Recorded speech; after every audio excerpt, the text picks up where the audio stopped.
ना मर्ज़ी मॉडर्न दौर है लेकिन आपको अपने बड़ों से कुछ ना कुछ सीखने को लाज़मी मिलता है। अब हम देखते हैं कि जो एक्ट्रेसेस जिनका 40-40 साल का एक्सपीरियंस है और जो बहुत एज्ड है, वो हमें शोज़ में बैठ के क्या सिखा रही हैं। सबसे लड़के की माँ जो सबसे गलत करती है वो ये कहती है कि भाई लड़की अपनी पसंद के कपड़े बना ले, जब आपने सब कुछ शुरू की चीजें ही उसके हाथ में दे दी। अल्लाहु अकबर, अल्लाहु अकबर। वाक़ई अगर बहू ने पहले दिन से ही शादी की अपनी मर्ज़ी के कपड़े पहनने शुरू कर दिए, माशरे का क्या होगा? ऐसी लड़कियों की वजह से माशरा ख़राब हो रहा है हमारा। चलो ये भी बात है ना कि अगर लड़की इतना अपने ससुराल वालों की मानेगी तो फिर उसका शौहर बहुत खुश होगा और वो कम से कम फिर इधर-उधर नहीं देखेगा। चलो ये भी पॉइंट है आंटी का।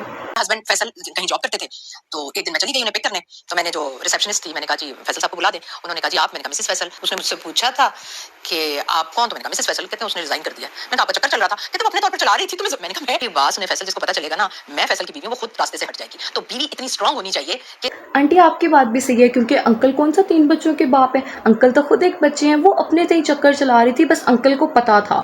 बाकी आंटी केस तो आपके वाला सॉल्व है क्योंकि जिस औरत को पता लग जाएगा आप अंकल फैसल की बीवी हैं, वो तो वैसे ही सामने नहीं आने वाली क्योंकि आपके बाइसेप्स हैं और बाकी औरतों के भी बाइसेप्स होने चाहिए, वो स्ट्रांग होनी चाहिए।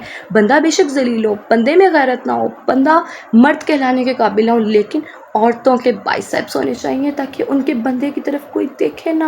इसी मामला में नहीं लगे। हाँ शादी पहले भी। हाँ तो ठीक है ना, एक गर्लफ्रेंड है, शादी करनी है, गर्लफ्रेंड है, जैसे शादी का प्रोग्राम। अच्छा मुझे लगता है माइंड सेट हो जाता है कि अगर बीवी है ना तो वो घर पर है, बाहर मुझे एक अगर पैसा है तो एक और चाहिए। हाँ एक और चाहिए जो कि मेरे चोंचले उठा सके, और घर आके तो मुझे अपनी बेगम के उठाने पड़ेंगे। मैं उनको एक बात कहूंगी कि आप उनके बच्चों की माँ हैं, आप आराम से बैठी रहे, वो मर्द जहां भी जाएगा आएगा घर पर।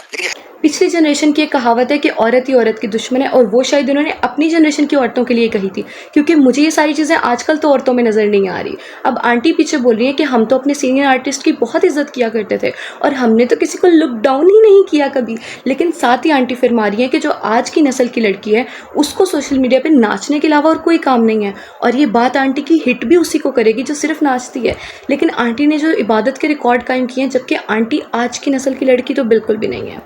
जो सोशल मीडिया पर सिर्फ नाच रही होती हैं, उनकी जिंदगी का मकसद सिर्फ नाचना है, डांस करना है, और कुछ अपनी शादी पे भी वो डांस करके पागल हुई है और वैसे भी और काम नहीं है उस तरह का।